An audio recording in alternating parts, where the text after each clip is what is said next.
The word jihad is mentioned in the Quran about 41 times.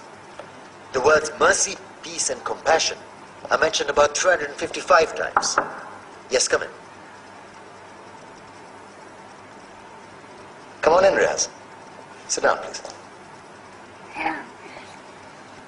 Contrary to popular belief in most Western cultures, Islam is a religion that preaches peace and tolerance.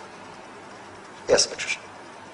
If Islam truly is a religion that preaches peace, then how come the world's most troubled spots, the West Bank, Afghanistan, Pakistan, Iraq, they're all plagued with Islamic terrorism? Well, that depends on your definition of terrorism. Some might argue that the U.S. invasions of countries like Iraq and Afghanistan are also acts of terrorism. No, those were acts of war to get rid of despotic regimes. Or a means of getting at a country's oil. Conspiracy theories. Well, may I? Yes, please. Go ahead, Riaz. Mr. Khan is right. I mean, if we're talking about terrorists, the world's biggest terrorists are the white superpowers. Come on now. No, really, stop and think about it. Explain 9/11. Okay. Do you know how many people died in the Twin Towers strike? Around 3,000. And do you have any idea how many people died in the bombing of Afghanistan? Take a wild guess.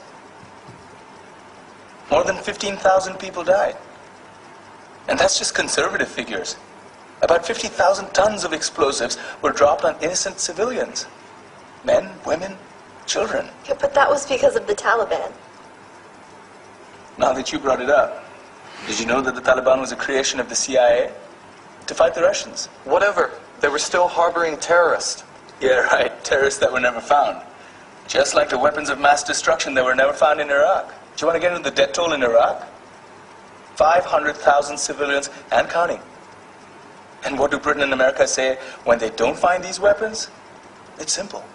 They just say sorry. And still refuse to relinquish control of these countries. What are you trying to say? What I'm trying to say is that just because you're American, wear a fancy suit, and call yourself the president, doesn't make you any less of a terrorist. I'm saying that if you don't stop meddling in other people's countries, you will face a backlash. If Muslims like you feel that way, then why don't you get out of our country? We will. As soon as you promise to leave ours.